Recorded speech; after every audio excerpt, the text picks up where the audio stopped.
First of all, I want to welcome everybody to tonight's webinar about making Aliyah with teenagers and raising teenagers here who are happy and thriving. My name is Rafi Shulman. I'm one of the hosts of tonight's webinar. My background and what I'm doing now is working with an organization called Olim Advisors, and I'll share with you in a moment what we do. Before we get started, I just want to introduce you to the panelists that are joining us today and thank every one of you for your time and for your willingness to join us tonight. So starting with Rabbi Ginsburg, who's the co-regional director at NCSY Israel. Welcome. Then Rav Dani Epstein, who's the Rav at YTA. He teaches a number of. I'm not the Rav. I'm not the Rav. I'm a Rav. A Rav, who teaches a number of subjects to kids of all different ages and different grades. Sharon Groskin, who's an ADHD and parent coach. And last but not least, to Dan Cohen, who made Aliyah from Oakland, California to Anana with a teenager, and he's going to share his experience. So thank you, everyone, for joining us tonight. And for the people who are on the webinar, a couple of just quick things. One is we will have a recording. We'll send it around. We'll send out the recording to everybody probably tomorrow. So if you registered and you need to leave early, feel free to do so. Another thing is, if you have any questions, please put them in the queue in the chat box. You'll see that there's a little chat box, and you can put your questions in there, and we'll get to them at the end of the webinar. We'll have a Q&A session. Okay, so just a quick introduction to me and what we're doing. So as I mentioned, I started the Olim Advisors back in 2017 with my sister, Laura Itzhaki, and the reason we started it really was twofold. One was to encourage people to make Aliyah. So a lot of people from around the world that have been thinking about it and dreaming about it, we wanted to help them. And the second thing, and as importantly, is to help people adjust to life in Israel. And whether it's the first few days, the first few weeks, the first few months, it's not easy. It's not easy moving anywhere, and it's not easy moving to Israel with a new culture, new language. And there are definitely things that you can do beforehand and afterwards to ease the transition. And so that's really the purpose of this webinar, is just to share with you some insights, some experience, some resources that you can keep in mind, whether you're planning your Aliyah now or you're here already and you need some help. So there's a few things that I mentioned to keep in mind. One thing is to choose a community that has a soft landing. So what do I mean by soft landing? I mean moving to a community where your kids have an easier transition. So that takes into account the language. So a lot of people, when they're looking at a community, they're trying to decide between a community that has, for example, a lot of Anglos. So maybe it's Ra'anana, maybe it's Modi'in, maybe it's Ramat Bet Shemesh, or maybe move to a community like Rehovot or like Haifa that maybe has less of an Anglo community. And what I recommend for people who are making Aliyah with teenagers is to seriously consider moving to a community where there are more Anglos, kids that not just speak the language, but also have the same background. So for example, our kids, our two boys who are now 16 and 14, they're huge baseball fans and basketball fans and American football fans. And the fact that we live in Hashmonaim and that there are a lot of kids who either grew up in America or were born to American families means that our kids have more things in common with them. And so that definitely made the transition easier. Another thing to keep in mind is moving where family is or where you have friends. So none of this, is wrong or right. And some people move to an area where they're far away from family. They don't want to be near the family. But what we tell people is that if you have an opportunity to move to an area where you have family, or you have friends, it just kind of breaks that ice. It helps the kids adjust, and they have some friends. They can really meet people easier that way. And so, that's something that should be factored in when you're thinking about the community that you want to move to and the softer landing. Another thing to keep in mind is finding schools that provide the support. And so a lot of times, this goes hand in hand with the number of Olim that move to a community. So for example, Ramat Bet Shemesh or Modi'in have a lot of Olim that move to them, especially from the US and from Canada. And so they have a lot of structured programs. They have a lot more support that they can provide to your kids as compared to a community that doesn't have as many Anglos, as many Olim kids. And those schools might not have the budget, they might not have the resources. And so to ease the transition, picking a school that has a lot of support and that has the experience can ease the transition. So it's more than just finding somebody that can give some tutoring. In our experience, in my experience, if families move to areas where the schools have had a lot of Olim and have a lot of Olim, then they know how to help the Olim kids. And so I think that goes a long ways to helping kids adjust. One of the things that we found was really a different mindset than in the States is that a lot of the schools, the principals, the administrators, the educators really focus on the happiness of the kids. And yes, academics is important. And of course, if you're coming with older kids, it becomes more important.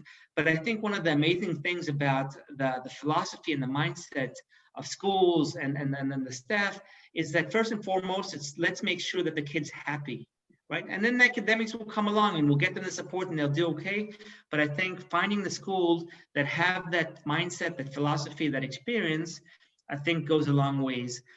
And then the last point, and this is more of a specific point, is schools that have UPAN programs. And this is, again, tied to the structure, tied to the budget. But UPAN, which in essence is an opportunity for kids to leave their regular class and learn in a smaller class with a teacher that either is American, South African, Australian, or fluent in English.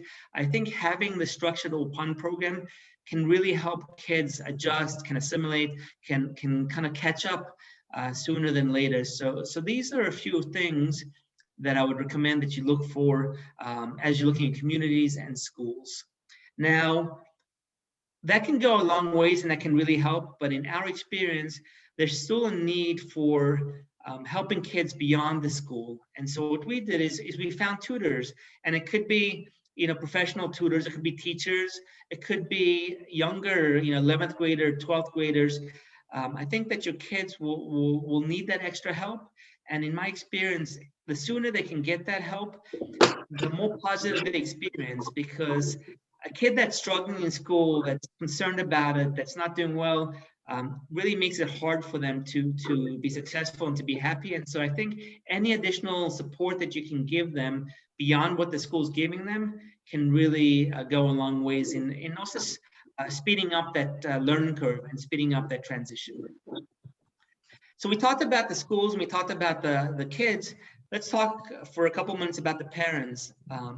One of the things that I think is so important is that you recognize that life is going to be different, right? A lot of people that we talk to want to bring their lifestyle over to Israel. And while there's parts of that you can do that, I think it's important that you recognize that it's very unlikely that the life that you have in LA, in New York, in Chicago, in South Africa, UK, in Australia, is going to be the same lifestyle that you have here.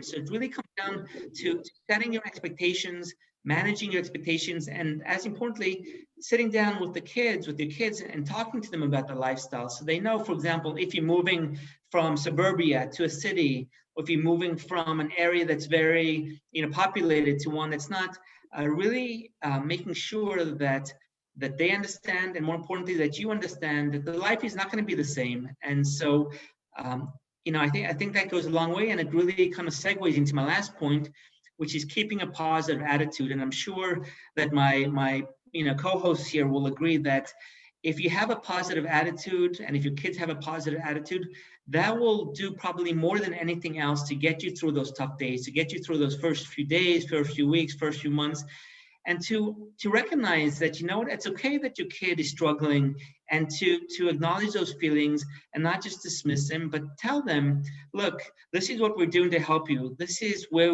we think you'll be in a month from now and 3 months from now. And as you go through that time period, I think that you'll find slowly but surely things will become easier, things will become better. And especially for parents, I know sometimes we feel helpless when we look at our kids and we just can't help them. And then sometimes it's just a question of time. But I think if you have that positive attitude and you model for your kids and they adopt that, I think, like I said, more than anything else, that will help you get through those times. And then, look for resources, look for friends, turn to family, turn to strangers, turn to organizations, because there is a ton of support here for Olim. As Dan said at the beginning, it's really a blessing, a bracha thing for all of us to help Olim, and we all get inspired and excited by people who are planning that. And so, you'll see that there's a ton of resources here, and we all, we want to help you. And with that, I'll turn it over to Rabbi Ginsburg from NCSY. And Rabbi, if you can talk about NCSY, I think that would be great. Sure. So thank you so much. Thanks for hosting this panel and creating this panel. I think it's really, really wonderful to have a discussion about this topic of teens and Aliyah, a topic which is usually has the covers pulled over more often than not for reasons of lack of answers. And today I want to talk a little bit about, number one, what we do, and a little bit of those answers, because there are answers, and it's not really an issue. It's an issue because it's not being attended to, and now it is. So my name is Yosef Ginsburg. I'm the co-regional director for NCSY Israel. NCSY Israel, on the bigger scale of things, NCSY is the teen youth organization of the Orthodox Union, which, with its motto of inspiring the Jewish future and helping teens connect to their Judaism, primarily throughout North America. Recently, little over half a decade ago, going into our 7th year now, we opened up a region of NCSY in Israel with a twist. Because although, our primary goal is to give teens an identity, to help them, inspire them in their mission and in their life, get them to that next stage of inspiration. Both me and my co-director had friends who moved to Israel, and we're talking now more than a decade ago. And it was essentially impossible. We're talking 9th to 12th graders. And for them, there was almost no hope in succeeding. I'll talk a little bit about more soon about how a lot has been done since then. I mentioned it was over a decade ago, but we essentially run regular programming. Rabbi Ginsburg, I'm sorry to interrupt. I was just told that I wasn't sharing the right screen, so no one was seeing the PowerPoint, so I apologize for that. Let me just quickly share the right screen so everyone can see it. Sorry, everyone, for that. Can you see the right screen now? Yes. Okay, great. So, thank you. So we have 5 chapters throughout Israel in primarily Anglo areas, heavily populated Anglo areas. Yerushalayim, Beit Shemesh, Ramat Beit Shemesh is one. Modi'in Chashmonaim is one. The Gush Etzion area, primarily Efrat and Neve Daniel, as well as in which one did I go to? Yerushalayim, Beit Shemesh, and Ranana, of course.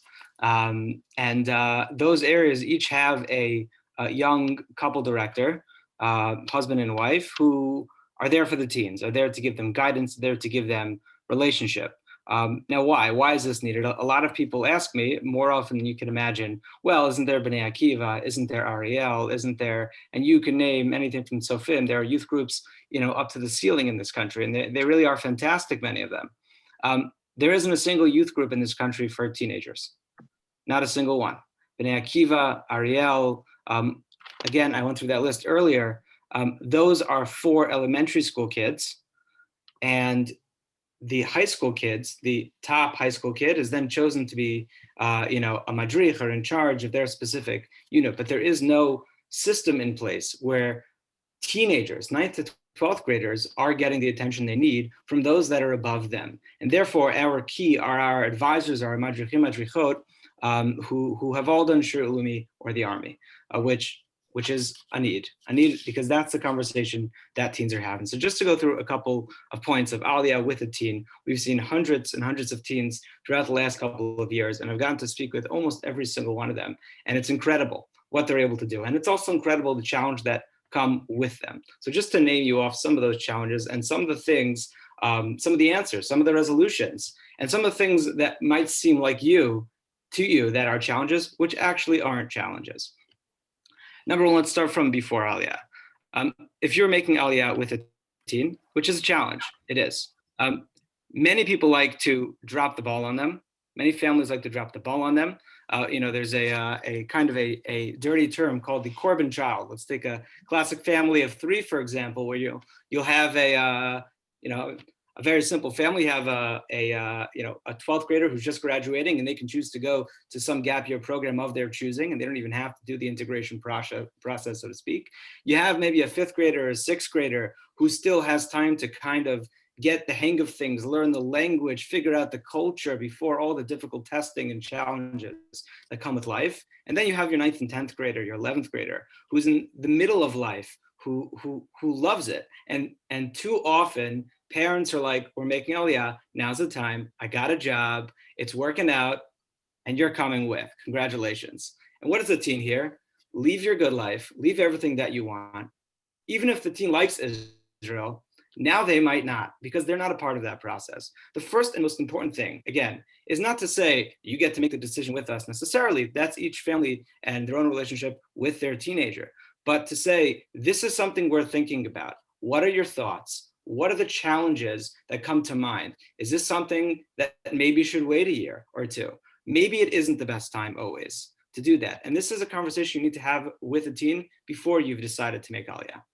Not when you decided to make Aliyah and you filled out the forms for your teen and it's like the plane's tomorrow. That's number one. If you ever expect to have a true, open, honest relationship with your teen, you need to make the decisions with them, even if you make the final decision. But if they were a part of it, they get to be a part of it. Let's put that aside for a second. Now, which is hard to, I know, but then there's the challenges, of course, of being a teen. You have to remember this. Like, let's put all of Aliyah for a second. I know this panel is focused on Aliyah and teenagers, but to be a teen is extremely challenging in its own right. The social pressures that come with being a teenager, whether it's boyfriend, girlfriend, make this team, make that team, difficult testing, getting into universities and colleges. There's extreme pressure on teens in general to be teenagers, from a social side, from an academic perspective, and from a parental perspective of expectation. And it's really challenging. Now, add that challenge to the mix of being an immigrant.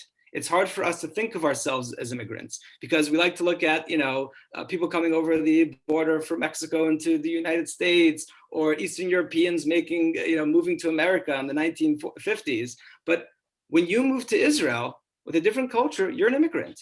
And that comes with the same challenges.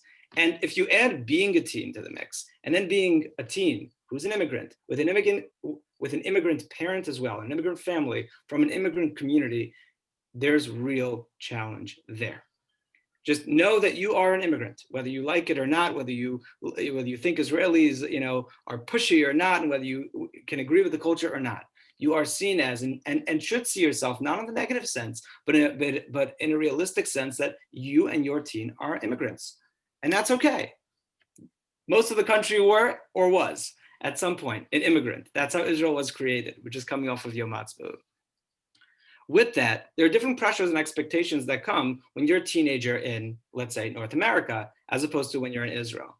Like I mentioned a couple of them earlier, the expectation of getting into certain universities, or making a certain team, or being part of a certain, social group, or whatever it might be. And those are endless. But now the pressures and expectations are way higher. Because the pressures and expectations are a lot more adult, a lot more mature, where the conversations that teens are having in Israel are not just, did you make the basketball team? That's a normal teen conversation. It's, where are you going to give your life next? Where are you going to join the army?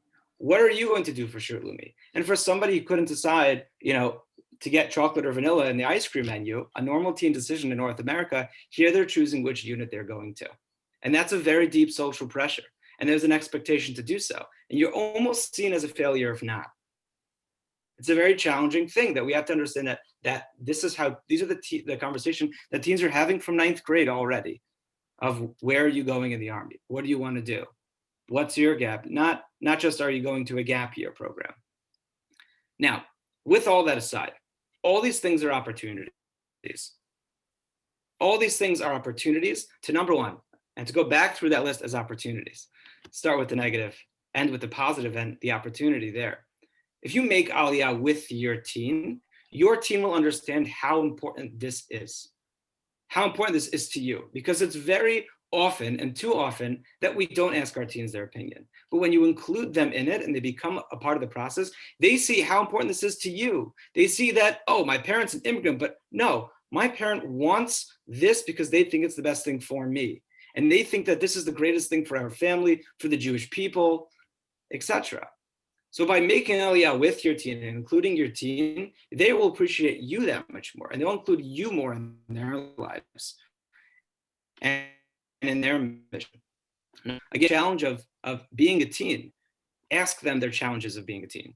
Talk to them. You're a teenager. What's hard for you? You may already know this. It depends on your relationship with your child. Generally, teenagers, again, generally speaking, are, slam the door in your face. I just remember being one of them. And when you ask them these questions of, and not the Aliyah part, what are you up to in life now? We're thinking, again, part of the same conversation. We're thinking about Aliyah. We're considering moving now. I have a job opportunity. This is really important and what I think is best for you. What are your challenges? If he says, like, my life is perfect right now, could we hold on for a year? Then it might be worth holding on for a year. It might. It really might. And that issue of being an immigrant is not going to be in the same conversation. But you need to prepare them. Life is different. I will find somebody for you to talk to. Because although you level, you don't know what the army means, you don't know what shirtlu means, but the addition there and the process there, and that goes into that last part of you're not alone, there are people who do understand this. We can start with us at NCSY Israel, and we're more than happy to help. We talk to teens before they make Aliyah. We talk to parents before they make Aliyah, and as they make Aliyah and through the process. And we push them, join something a little bit more challenging for you, because in the long run, it's going to be easier for you. Make that jump. Hard doesn't mean wrong. It often means right, actually. But we're there to assist you. And talk to parents, find parents who are deep in that process. Don't talk to others who might just, thinking about it as well, and they heard from their friend. Find your teens to talk to. Find your teen, talk to parents who have lived there for a long time and get it and understand and know what a bagrut is and know what a psychometry is and know the difference between handasa kravit and hesder yeshiva and mechina and all these different words of which you're probably not familiar with, because you shouldn't be. You're an immigrant, and that takes a lot of time. Okay. And again, just ending on this note, that idea of pressures and expectations, again, something that will be very challenging for you to relate to. Don't push your teen on it. Find somebody for them to talk with about. Find somebody who can guide them in that. But don't pretend that you know, because teens see right through us. Help them get the assistance that they need. But understand that the pressures and expectations for a teen are actually a lot more in this country. There's a benefit to that, and that teens grow up way faster. And that when teens are 18, 19, 20, they've done things that most kids their age haven't done yet, even just taking a bus, which is normal for a teen here. So we're here to help you. I think, at my information will be sent out after this, or has been, I'm not sure. And we're here. We've been working with hundreds of teens now. And we love teens, and unfortunately, but still happy that we're there. We're the only organization in this country that actually focuses on teen growth, specifically Anglo-teen growth. So please reach out to however we can. We'll do our best to assist you. I'd recommend reaching out even before you decide to get on the plane. And we're happy to assist in also connecting our teens with your teens before that. Thank you very much for this panel, and happy to be in touch with anyone who would like to. Thank you, Rob Ginsburg. And yes, we'll share a slide at the end with everyone's contact information, so you'll have access to that. Okay, moving on to Rob Epstein from YTA. The floor is yours. Okay, everybody, we have a very short time to pack in a lot, and I hope that to be available both afterwards and during with the questions and answers. So, okay, listen. I came on Aliyah 22 years ago to Efrat, sent my kids to the local Efrat Israeli schools. And I also was principal. Rabbi Riskin appointed me to be principal of an Israeli girls' high school for 12 years and Rav of Israeli girls' high school in the area for another 4 or 5 years. I taught in the boys' high schools in the area for the Israeli high schools. My Hebrew was good enough and I was versatile enough. And so I was really able to see from the inside in the Israeli schools what's offered to the Olim, both to my own children and also to my own students, or in the various schools where I wasn't in charge. And my school was lucky because they had as the principal an American who any Olim that were there, they had a ktovet, they had an address, they had someone they could talk to. And I could appoint one of them 4 mechanchot. It was a small school, 1 class per grade. So one of the 4 mechanchot was American. And, it just was friendly. And they knew they had a place, someone who would give them a listening ear, who would understand, because I myself was a parent of Olim. But I also saw a phenomenon where you have all these kids going into classes with Israeli mechanchim or mechanchot, who Rafi was right that like there's a big emphasis in Israel on the mechanech or the rebbe, it's not really a rebbe, it's a mechanech. It's much more than a homeroom teacher in America. There isn't anything that's really so parallel, to the best of my knowledge. I was a principal of a high school in Vancouver, in Canada, and I was involved with different schools in America also.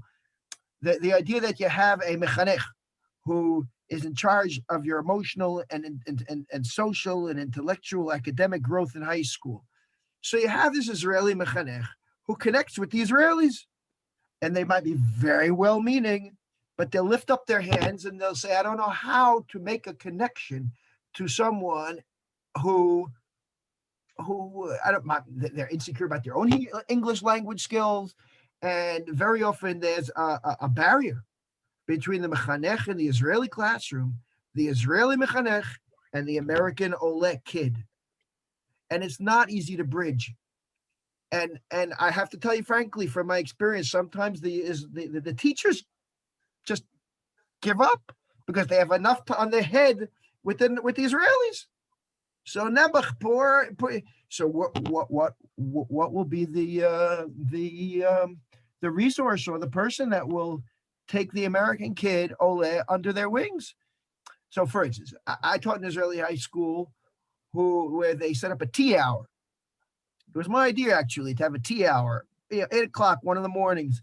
We would sit down. I'd make sure we have hot tea. They would get all the Olim together from the English-speaking countries, and they'd schmooze and they'd talk about stuff. And I was a good listening ear, I hope, and try to help them develop a spirit, a group spirit of encouragement and caring and sharing. But it was 1 hour a week. And you have these kids, and they're in the class, and they have to sink or swim. They have to succeed in their bagriyot. And it's true that the schools offer some tutoring here and there, or the parents offer tutoring here and there. And so if it's a kid who in America was like an 85 and above or a 90 and above student who's confident, so the two possibilities: they will make it in Israeli high school, or they'll make it, but they'll have less confidence and it'll be hard for them. But take a kid who in America would get 80, we get 75, we get 70. A kid who maybe is not so good in languages, or they were in a school that really didn't emphasize the Hebrew language, which is true of most of the schools in America. So they come here, and it's like, it's really bad because they're, sink or swim, and they have enough difficulties and challenges without this problem of making it in the language, making it in the academics, and succeeding. They need a place they can call home, and they don't feel that their school is a home, either because the Israeli kids in the class don't reach out to them, or because the teachers don't reach out to them, or because the principals don't reach out to them, because they're too busy. Enter YTA into the picture. 10, 11 years ago, Rabbi David Sampson, who is a very innovative educator, had a dream, among other dreams, and he joined together with and pulled into the picture Rabbi Bezalel Borstein, who is a man with a golden heart. And they set up a school that's to provide an alternative. It started off as being an alternative for kids who couldn't make it in the Israeli high schools. And then they moved over to YTA. And it's become something radically different from that. It's become a lechatchila as opposed to a b'di'evet. It's a place, it's a program for Americans, for English-speaking Olim, not only from America, it could be from the United States, it could be from Canada, it could be from England, it could be from South Africa, it could be from Australia, it could be from New Zealand, and we have basically all those. They come to a place where they have American Olim, Rebbeim who are Olim, who were like the cream of the crop of the Rebbeim in America before they came on Aliyah. Really like people who are chosen for their nurturing, for their caring, for their effectiveness, for their drama, for their communication skills, for their ability to reach out, and people who've been there themselves because they themselves came on Aliyah. And so a kid comes to a place where they feel safe, but they're part of an Israeli high school.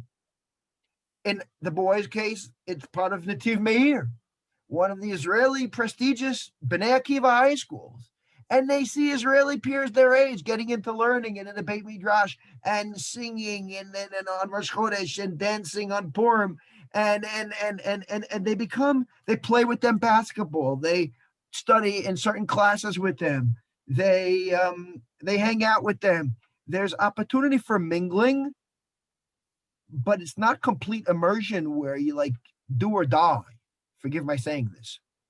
It's soft. It gives them a place they can call home with the proper respect and caring and love, embrace. It's a safe place. It's a great place. Kids come and they're happy. And then what happens is if they're yanked out of their social context in America against their will, and they come here and they become a fly on the wall in some Israeli school that's completely Israeli, that doesn't give them that group feeling of empowerment and encouragement. So, here they come. And they have like both the best of both worlds. They both get the support of being with other English speakers, plus their Hebrew grows gradually. And the anger that they come with, which sometimes they express in many, many different ways, the anger that very often adolescents who come on Aliyah, the anger towards their parents, which they very often then project into anger.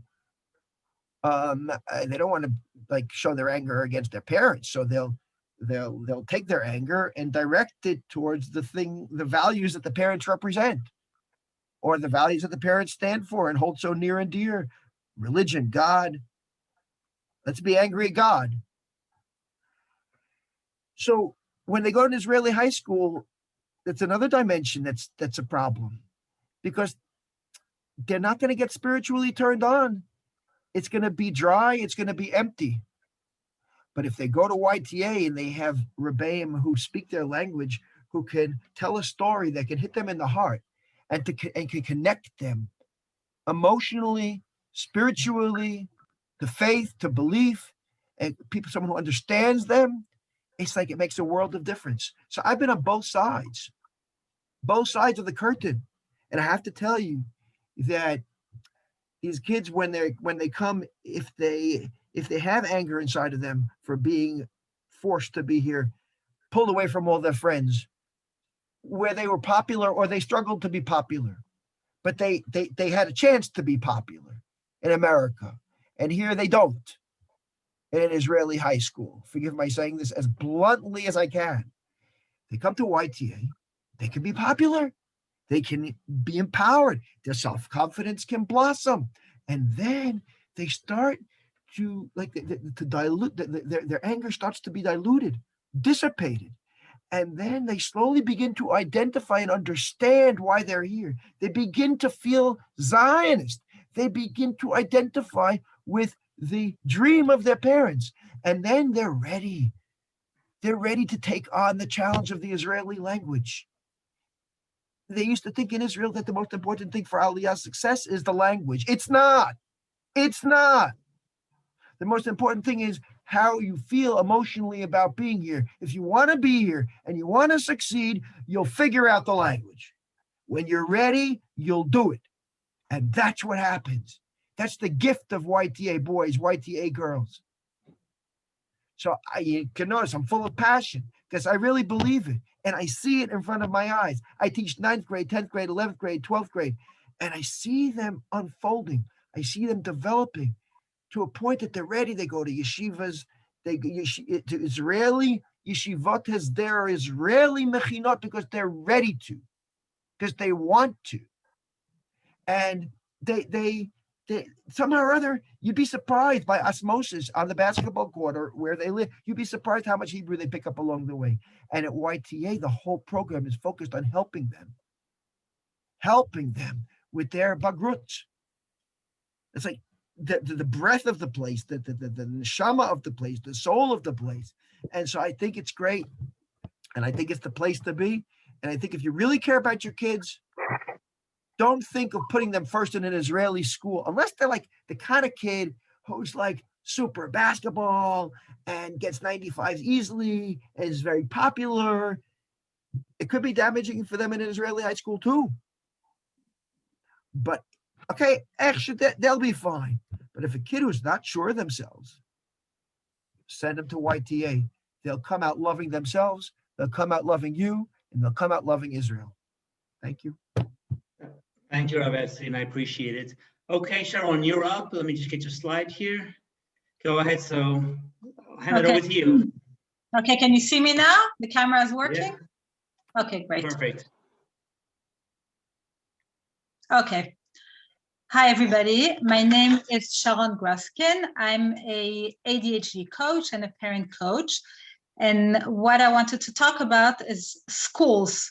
So YTA is a great school for American Olim or English-speaking Olim, but it's in Yerushalayim. So not people who decide to make Aliyah to move to somewhere that's far away will not be able to send their kids to YTA. And I want to just explain to you what the school system is about and how you can help your kids get involved, your teen get involved in searching for a school, how you can have your teen motivated, and what is coaching all about, ADHD coaching and just coaching.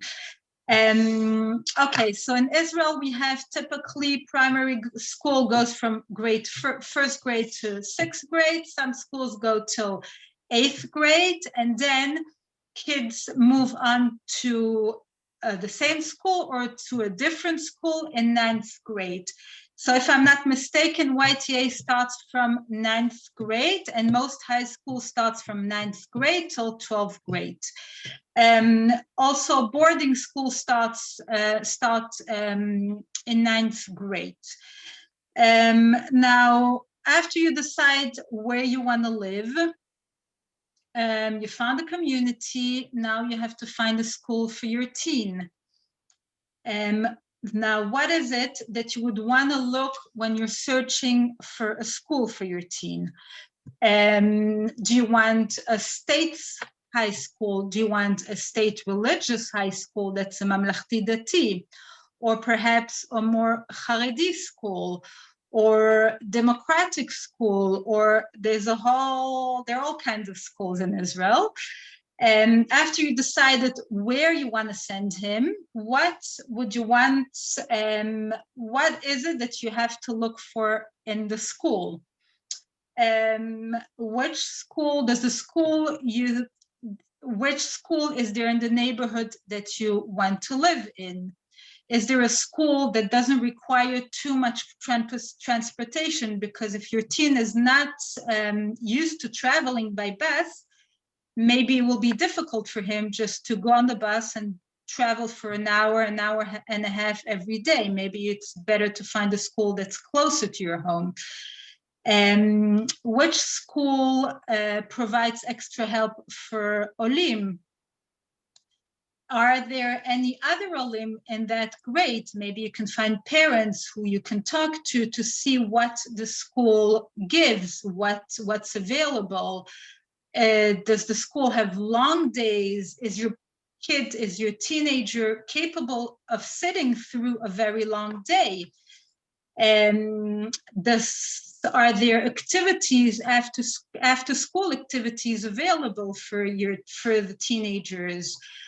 Also, if you have a teenager who has some learning differences, learning disability or ADHD, you would want the school to provide some extra help for him? Does that school really provide that help? What else? Does the school, do the teachers give a lot of homework if the school has long days? Do they still get home and have a lot of homework? Now, how do you get, now keep in mind that first of all, what's more important, and speakers before me said that already, your teen needs a social life. So you would want to find a school with kids that you would think that your teen can connect with. And maybe you can find parents before you make Aliyah and make these connections. Have your teenager already make some connections with teenagers here in Israel. Now, once you have in mind some schools, a list of schools in the neighborhood, or maybe a little further away, you would want your teen to be involved in searching for a school, because if you just tell him, okay, we decided after you already spoke to him about making Aliyah, okay, we're making Aliyah and we decided this is the school you are going to go to.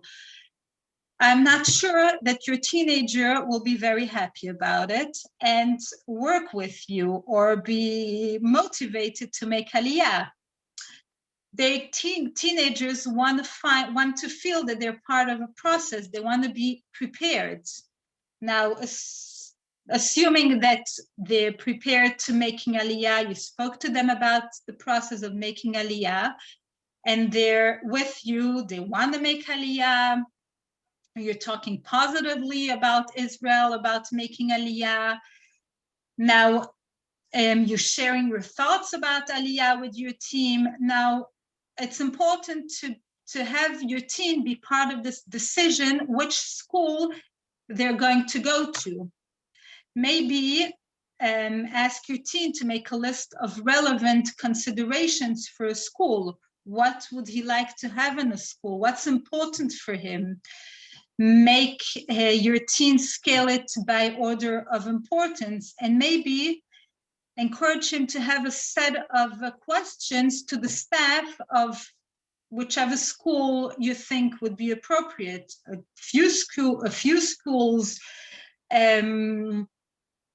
It's important for parents to have this conversation with your teen to see what his point of view is, to try to see between the lines what bothers him, what's important for him in a school, what preoccupies him with making Aliyah, with finding a school. Will he find friends?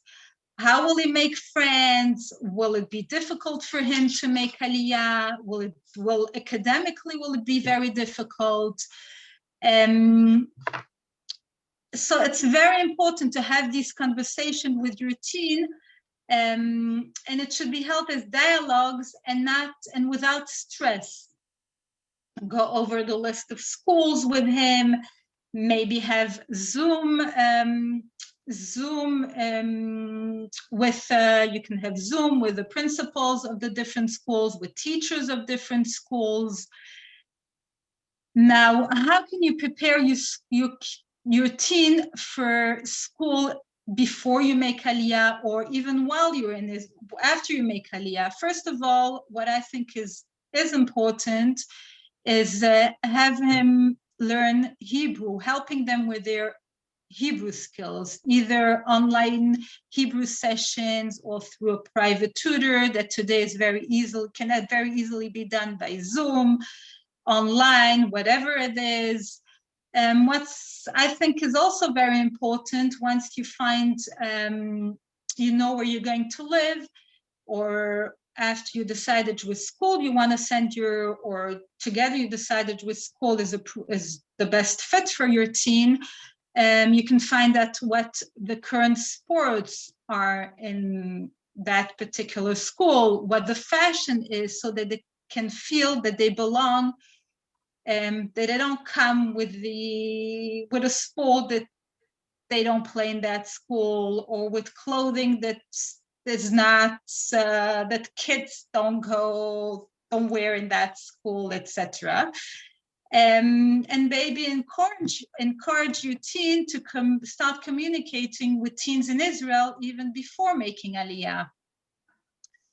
Now, when you make Aliyah, when you plan Aliyah, it's very important to identify the most challenging obstacles ahead of time before you make Aliyah, so you can address them, you can be prepared for them.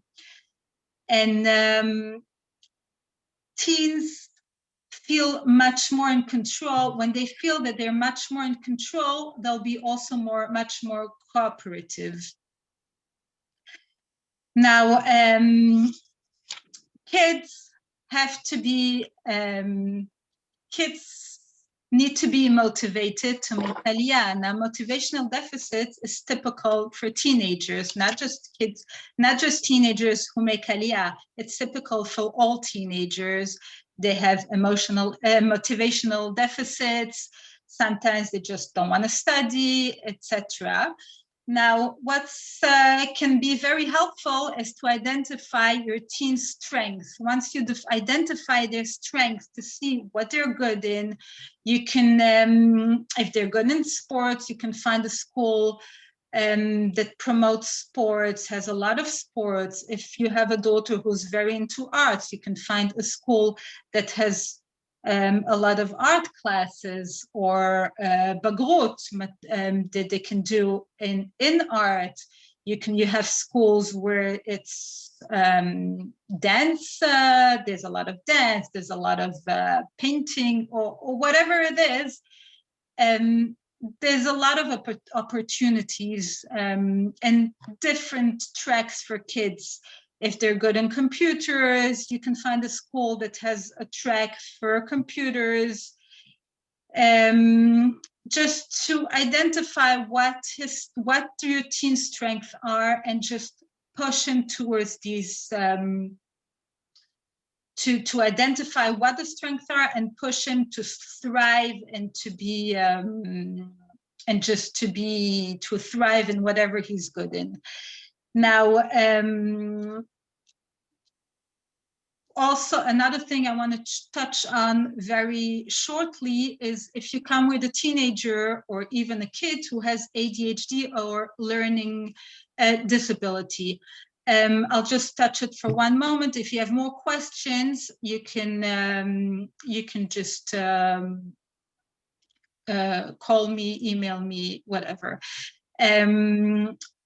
There are lots of resources available for your teen with ADHD, but you have to know them. You have to know what the school will give, what he should get, what the hours are, how many hours he should get from the school for special help, etc. Now, what helps also is to have, get him a tutor, get a private tutor, even if it's a teenager who does not necessarily have ADHD or learning disabilities, but he can be have straight A's before making Aliyah, but with a new language and everything, it's very difficult. You might want to see if you can get a private tutor for him or her, or if it's a student, or it may be even a 12th grader who speaks English and who can help with particular subjects. Now, another thing that can help teenager is coaching or ADHD coaching for teenagers with ADHD, or just Aliyah coaching. Now, what is coaching? Coaching provides structure, encouragement, and strategies to help the teen achieve their goals and achieve success. It's and it's not a parent, it's somebody else, it's somebody who's like neutral, who doesn't have any, who just helps the teenager to develop their strengths and challenges and overcome the challenges of making Aliyah, of thriving, and of academically. Sometimes it's difficult. Also, parent coaching, making Aliyah as a parent of teenager can be very difficult, not just for the teenagers, because sometimes parents don't know how to address the difficulties the teenagers have while making Aliyah, because they also have difficulties. Making Aliyah is not easy as a parent and as a teenager. So a parent coach can identify the parents' difficulties and help them be more proactive parents, help them, give them strategies for managing their feelings, reactions, responses to the teenagers, identify the interactions and principles of communications in the family. And what it's all about also, parents, when they make Aliyah, it's just to be very, very supportive of their teenager. And what's also important to know is just it's difficult to make Aliyah, but that doesn't mean that because it's difficult, teenagers should just be allowed to do everything and you don't say no. It's just to find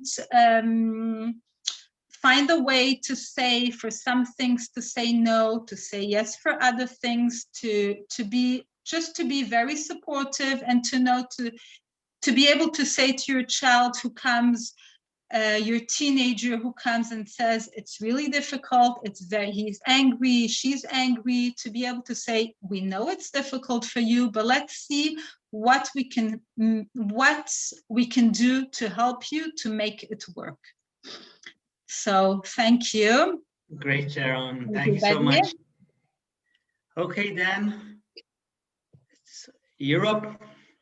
Hi, everybody. My name is Dan Cohen. My wife, Amy Fisher, and I made Aliyah from Renana 4 years ago. I can barely believe it. Wow. I'm really going to try to close quickly. My wish and my prayer for everybody on this call is that your Aliyah somehow manages to fall somewhere between the fabulous and super fabulous. So I'm going to give you what I've learned, some lessons of just what we found along the way. I'm not an expert. I'm not an educator. What I'll say is I am a happy client of Olim Advisors. So if you're thinking about using them, let me know. I'm also a huge fan and supporter of NCSY, and they've been hugely important in helping my daughter integrate here into Israel. So with that full disclosure, I will share just 5 main ideas with you.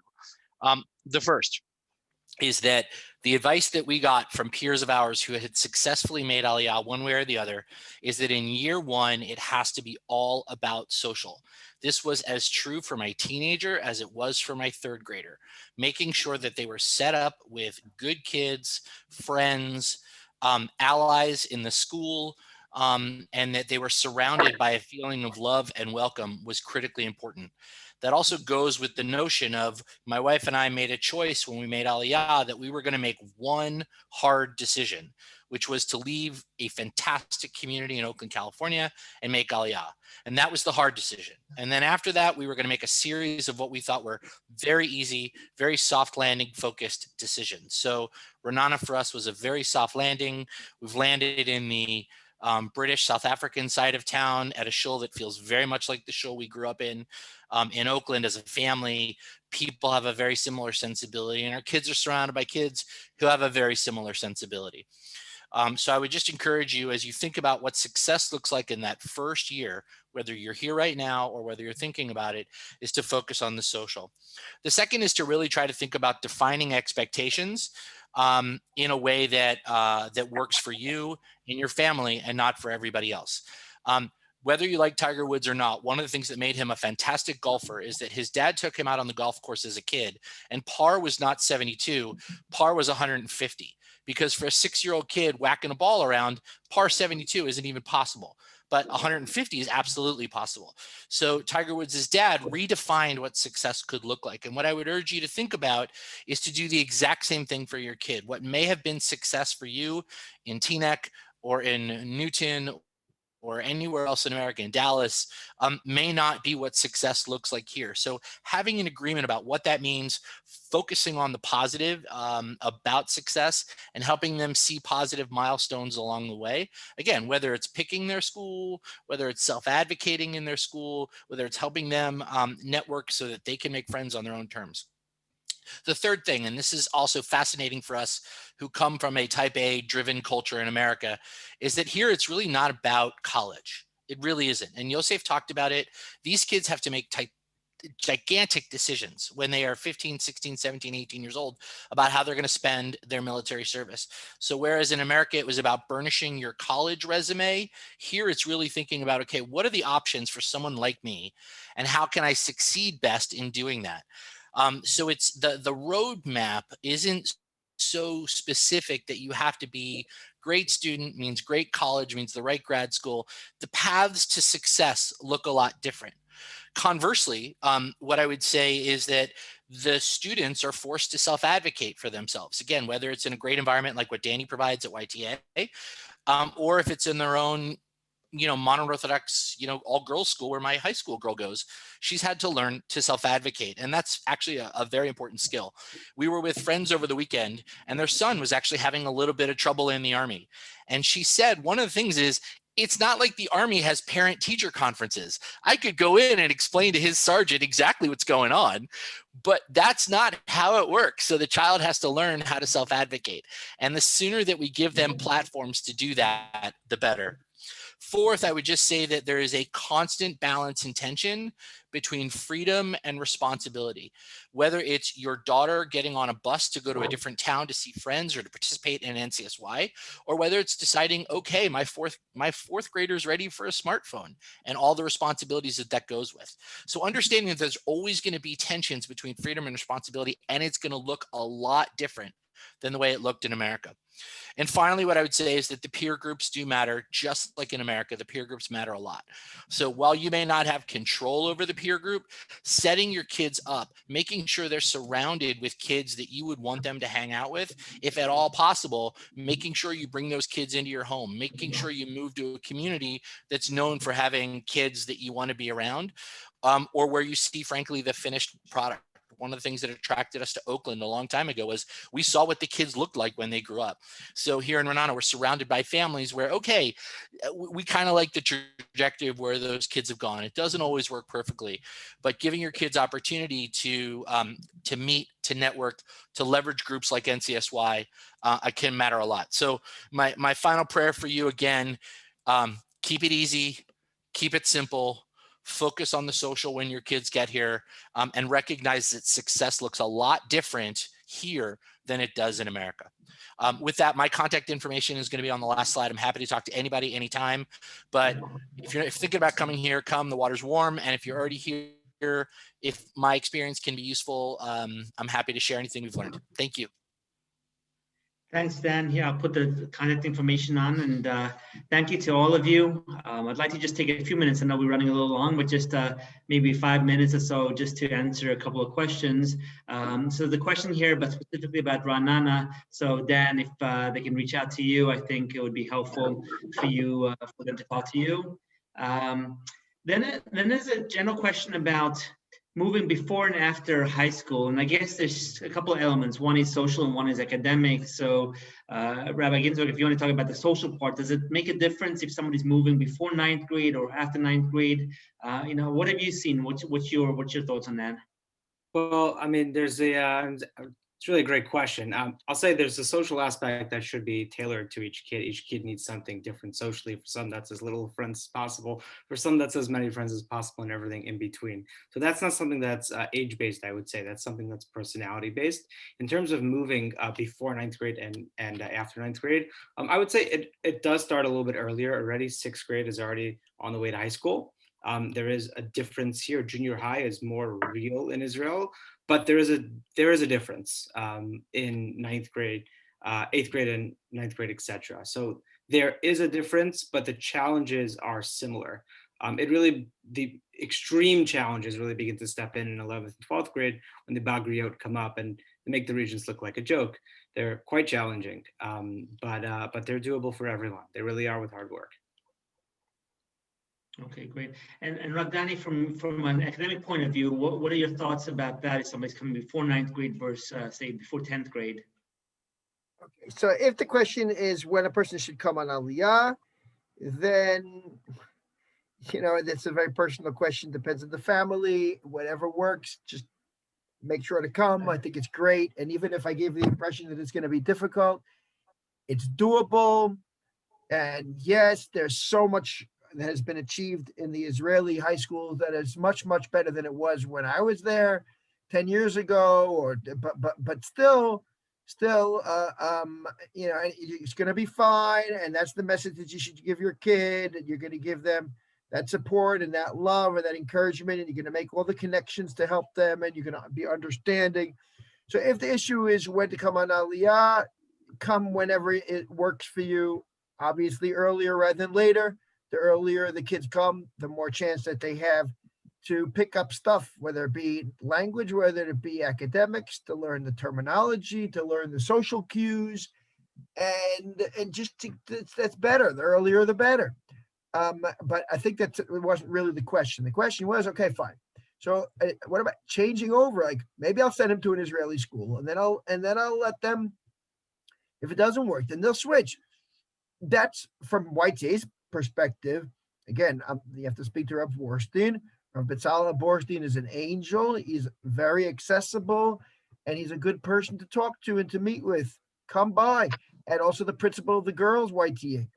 But traditionally, YTA has open arms. There is we are selective in certain more extreme cases, but really, if a kid's coming on Aliyah and wants to succeed, has got a good heart. So if they went to another school and they weren't happy and it wasn't doing good things for them, and now they want to switch to us, beautiful. That's why we're here. Now, I'm just saying, all I meant to say before is that sometimes kids go to another school and it does bad things for them. Forgive me for saying it so bluntly. And then we're kind of like picking up the pieces and putting them back together, not just the pieces of the actual fact of coming on Aliyah, but the picking up the pieces of things that we're being in a place that didn't help them thrive or blossom, but rather undermine whatever confidence they had. So, maybe that kid would have been better to come in the first place to YTA. That was my point. But on the other hand, if a kid is confident, if you give the kid the choice, that's what came up before, I think, at the very beginning when Yosef was talking so beautifully. Like, give the kid the choice. Bring him to both. Let the kid know that his choices are fine and that it's not a matter of like anything horrible is going to happen. If you choose this, you can move. If you go to YTA and you want to mainstream to an Israeli school, whether it be Nativ Meir itself, which is our host school, if you want to mainstream to Nativ Meir, you can. It happens. if you live in Gush Etzion, you want to mainstream back to, you want to go back to Derech Avot or to Neve Shmuel, it happens. It's fine. It's fine. And the other way around also, we have many students who move over to us in the middle. It's going to be okay. That I think is not like, you have to worry about that. It's not possible, or you're not going to get in, and they're not going to accept you. If schools, if they are convinced that this will be a success story, then they'll open their doors. And YTA we know that we'll be a success story, so we'll open our doors, even if they had a hard time and in a different school. That's fine. It's not the end of the world. I'm just saying that maybe it would have been better if they would have come to us in the first place.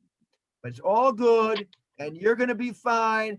And don't let anything that came up tonight deter you, because I want to end with words of chazak, v'hi chazek. You guys are doing something that's incredibly important, and your kids will respect you for it, and they'll come to understand it. They might not always understand it at the beginning, but they will, and it's going to be great. And so come and be in contact with any one of us. We got great people here in Israel. We're all in this together, and we're going to make a big success. So thank you. Amen. Thank you for that. And so there are a few other personal questions here, but I think in the interest of time, I recommend and encourage each one of you to reach out to, whether it's YTA, to NCSY, to Sharon, to Dan, myself. I think what we've seen with Olim Advisors is everyone has their own experience, their own challenges, their own questions. And so I think it's just very important to reach out to everyone and make sure that you ask and don't be bashful. That's one of the things that you'll learn very quickly in Israel, is that you can't be bashful. You have to ask, take advantage of the resources. And with that, I just want to thank everyone here on the panel who joined, and everyone that joined the audience. I think hopefully you walked away learning something, and feel free to reach out to us. And I really want to encourage you and congratulate you for starting this process, and really, want to encourage you to see it through, and wish you all the best. So take care, everyone. Have a Shavua Tov. Have a great week. Be well, and Kol Tuv. Bye-bye.